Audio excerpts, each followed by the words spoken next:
ചേച്ചി അടുത്ത big boss season വരാൻ പോവാണല്ലോ. വരുമല്ലോ. അപ്പൊ ചേച്ചിയുടെ ഒരു ഇമാജിനേഷൻ ആരെങ്കിലും ഒരാൾ നമുക്ക് എല്ലാവർക്കും കാണുമല്ലോ, ഇന്നാൾ വരാൻ സാധ്യതയുണ്ട്, ഇന്നാൾ വരാൻ സാധ്യത. ചേച്ചിയുടെ ഇമാജിനേഷൻ അതിലൊരു പ്രഡിക്ഷൻ പ്രഡിക്ഷൻ അതാണ് ഉദ്ദേശിച്ചത്. ആരെങ്കിലും ഒരാൾ അത് എനിക്ക് അത്രയും വിരോധമുള്ള ഒരാളായിരിക്കണം അതിനകത്ത് ഞാൻ പറഞ്ഞു കൊടുക്കും. അല്ല അകത്ത് കയറാൻ പോകുന്നവരോട് എന്താണ് ചേച്ചിക്ക് പറയാനുള്ളത്? ഒന്നും ഇല്ല. ഇതെങ്ങനെ നിങ്ങൾ പുറത്ത് വരും എന്നുള്ളതൊന്നും നിങ്ങൾ പ്രഡിക്റ്റ് ചെയ്യാതെ. ചേച്ചിക്ക് ബിഗ് ബോസ് കൊണ്ട് പോസിറ്റീവ് ആണോ നെഗറ്റീവ് ആണോ ലൈഫിൽ ഉണ്ടായിട്ടുള്ളത്? പോസിറ്റീവ്. അത് പക്ഷെ ഞാനിങ്ങനെ പറയാം, പക്ഷെ അതിനകത്ത് നമ്മൾ അനുഭവിക്കുന്ന സ്ട്രെസ് കൊണ്ടാണ് ഞാനിത് പറയുന്നത്. എനിക്ക് പോസിറ്റീവ് ആണ് ഒരു 80% ഉണ്ടായിട്ടുള്ളൂ. കാര്യം അതിൽ നിന്ന് ഇറങ്ങി ഉടനെയാണ് എനിക്ക് മല്ലിക്കോട്ടെ വാലുകുലി കിട്ടിയത്. എന്നെ തുടർന്നാണ് എന്താ പറയുക. പിന്നെ അതിൽ നിന്ന് ഇറങ്ങുന്നവർക്ക് ഓൾമോസ്റ്റ് എല്ലാവരും പറയുന്നത് വെച്ചാൽ എല്ലാവരും പറയുന്നത് അവിടെ നിന്ന് പോകണം അവരുടെ കരിയർ. ഓൾമോസ്റ്റ് അതിൽ നിന്ന് ബിഗ് ബോസിൽ നിന്ന് ഇറങ്ങിയ ഒരു 90% ആൾക്കാരുടെയും കരിയർ അവിടെ നിന്നും പോവാണ്. കാര്യം എന്താണ്, ഈ സോഷ്യൽ മീഡിയയിൽ വരുന്ന ഈ ഒരു നെഗറ്റീവ്സ് ആയിരിക്കാം, മേ ബി ആയിരിക്കാം. ഇത് അവരുടെ ഒരു റിയൽ ക്യാരക്ടർ ആണെന്ന് പറഞ്ഞിട്ട് അനലൈസിങ് കൊടുത്തിട്ടുള്ള ഒരു ഇതാണെന്ന് തോന്നുന്നു, എനിക്കറിയില്ല. അപ്പൊ അവരുടെ കരിയർ അങ്ങ് ബാധിച്ചിട്ടുണ്ടോ? ഇല്ല, എനിക്ക് അതിൽ നിന്ന് ഇറങ്ങിയ ശേഷമാണല്ലോ എനിക്ക് മൂവി കിട്ടിയത്. ചേച്ചിക്ക് ഗ്രോത്ത് ആണോ ഉണ്ടായത്? ബിഗ് ബോസ് എൻ്റെ ഗ്രാഫ് ആക്ച്വലി സത്യം പറഞ്ഞാൽ ബിഗ് ബോസിന് ശേഷം താഴ്ന്നിട്ടൊന്നുമില്ല, നല്ല രീതിയിൽ തന്നെയാണ് പോയത്. എല്ലാവരുടെയും കാര്യമല്ല, ഒരു 80-90% ആണ്. ഇത് ഒരു തെളിയും തീർച്ച ഒരാൾക്ക്, എനിക്കും 1-2 പേർക്ക്, എനിക്ക് തോന്നുന്നു അഖിലിനും മൂവീസ് അത്യാവശ്യമുണ്ട്. ഞങ്ങള് ഇപ്പൊ ജാസ്മിനും അത്യാവശ്യം എനിക്ക് തോന്നുന്നില്ല, അവർക്കൊന്നും ഇതൊന്നും ബാധിച്ചിട്ടില്ല ഇപ്പോഴത്തെ അല്ലേ. ജാസ്മിനൊക്കെ അടിപൊളിയായിട്ട് പോകുന്നുണ്ട്.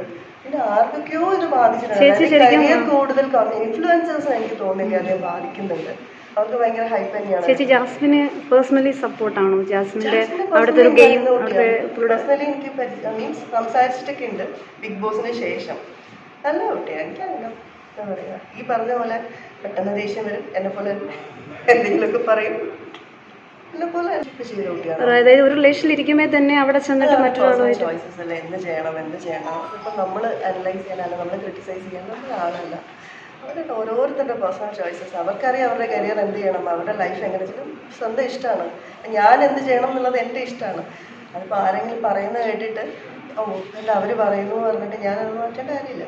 ഒരു ലൈഫ് എന്തെങ്കിലുമൊക്കെ ചെയ്യാം. ചേച്ചി കഴിഞ്ഞ സീസണിൽ ആരെയായിരുന്നു ചേച്ചിക്ക് ഏറ്റവും പേഴ്സണലി? എനിക്ക് ജാസ്മിനെ തന്നെയായിരുന്നു. സത്യം പറയണോ, ജാസ്മിനെ തന്നെയായിരുന്നു. ഒന്നും അറിഞ്ഞൂടാതെ പോയി ചെല്ലുന്നത് അതിനകത്ത്. പക്ഷെ എന്താ പറയുക, ഫിനാൻഷ്യലി എനിക്ക് അത്യാവശ്യം കുഴപ്പമില്ലാണ്ട് ഫിനാൻഷ്യലി ഒക്കെ ആയിരുന്നു. ഏഷ്യാനെറ്റ് അത്യാവശ്യം നന്നായിട്ട് സപ്പോർട്ട് ചെയ്തിട്ട് തന്നെയാണ്. അതുകൊണ്ട് ഇനിയും പോകുമോയെന്ന് വെച്ചാൽ പോകുന്നില്ല. അല്ല എനിക്ക് പറ്റിയൊരു ഇതല്ല, എനിക്ക് അറിയത്തില്ലായിരുന്നു. ഇപ്പം അറിയാം എന്താണ്. അപ്പം പോകണമെങ്കിൽ നമ്മൾ പുറത്ത് കുറേ PR ഒക്കെ കൊടുത്തിട്ട് പോകണം. സത്യമല്ലേ? ഒരു മെന്റൽ ട്രോമയിലോട്ടൊക്കെ പോകേണ്ടി വന്നിട്ടുണ്ടോ കുറേ ദിവസം ഒറ്റയ്ക്ക്? അതിനകത്തുനിന്ന് ഇറങ്ങി കഴിയുമ്പോഴത്തേക്കും ഞാനെന്താ സ്വർഗം കിട്ടിയ പോലെയായിരുന്നു. അതിൻ്റെ അകത്ത് നിൽക്കുമ്പോഴത്തേക്കും നമുക്കിന്ന് എന്താ ദൈവം രാവിലെ എന്താണ് പണി കിട്ടാൻ പോകുന്നത്. ഭക്ഷണം ഇല്ലെങ്കിൽ പോട്ടെ, നമുക്ക് എന്തെങ്കിലും ചെയ്യാം.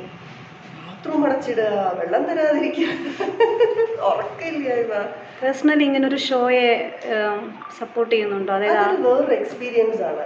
അതിൽ പോകാൻ എത്ര പേര് എന്നോട് തന്നെ ചോദിക്കുന്നുണ്ടെന്നറിയാം. എത്ര പേര് ചേച്ചി ഒന്ന് എന്തെങ്കിലും ചെയ്യാൻ പറ്റുമോ നാട്ടിൽ കയറാനായിട്ട്, എനിക്ക് ബിഗ് ബോസിൽ പോകണമെന്നല്ല. എനിക്ക് തന്നെ അറിയത്തില്ല അതിന് എന്താ ചെയ്യേണ്ടത്. എന്നെ ഏഷ്യാനെറ്റിൽ നിന്ന് വിളിച്ചു, ഡയറക്റ്റ് വിളിച്ചു, ഞാൻ പോയി. പക്ഷെ ഇതിൽ ആരോടാ പറയേണ്ടതെന്ന് പോലും എനിക്ക് അറിയത്തില്ല. അതിലെ ഫ്രണ്ട്സൊക്കെ ആയിട്ട് ഇപ്പോഴും ചേച്ചി ഫ്രണ്ട്ഷിപ്പ് ഒക്കെ മെയിൻറ്റെയിൻ ചെയ്യുന്നു? എല്ലാവരുമായിട്ടുണ്ട്, ഓൾമോസ്റ്റ് എല്ലാവരുമായിട്ടുണ്ട്. ബിഗ് ബോസിൽ നിന്ന് പോയപ്പോൾ ചേച്ചിക്ക് കിട്ടിയ ഏറ്റവും നല്ലൊരു സുഹൃത്ത് ബന്ധം ആരുടേതായിരിക്കും? അഖിൽ, ശാലിനി, ധന്യ. പിന്നെ ധന്യ ഓൾറെഡി എൻ്റെ ഫ്രണ്ട് തന്നെയായിരുന്നു. അതിന് ശേഷം എനിക്ക് കിട്ടിയ ഫ്രണ്ട്സ് ഇവരൊക്കെ തന്നെ. ജാസ്മിൻ, നിമിഷ, എല്ലാവരും ഉണ്ട്. നിമിഷ എല്ലാവരുമായിട്ട് കൂട്ടുകാരിയാണ്. റോബിനെ ഇടയ്ക്ക് ഞാൻ നമ്മുടെ ഗോകുലത്തിൻ്റെ ഫംഗ്ഷന് പോയപ്പോൾ കണ്ടു. മാരേജിന് പോയിട്ടുണ്ടായിരുന്നു? വിളിച്ചാലല്ലേ പോകാൻ പറ്റും? വിളിച്ചില്ല. ഇത്രയ്ക്കും ഇഷ്ടമുള്ള സപ്പോർട്ട് ചെയ്ത ഒരാൾ വിളിച്ചിട്ടില്ല ചേച്ചി? അല്ല ചേച്ചി സപ്പോർട്ട് ചെയ്തിട്ടില്ല. ചേച്ചിക്ക് ഇഷ്ടമെന്ന് പറഞ്ഞത് ആക്ച്വലി ഇതേപോലെ നല്ല ഗെയിം അതേ നിങ്ങളെ പോലെയുള്ളവർ നല്ല രീതിയിൽ സപ്പോർട്ട് ചെയ്തു. പിന്നെന്താ പറയുക, ഇപ്പോൾ സേഫ്, നല്ലതായിട്ട് ഹാപ്പി മാരീഡ് ലൈഫ്, അത്രേ ഉള്ളൂ. നല്ലതായിട്ട് ജീവിക്കട്ടെ, എല്ലാവരും ഹാപ്പി ആയിട്ട് ഇരിക്കട്ടെ.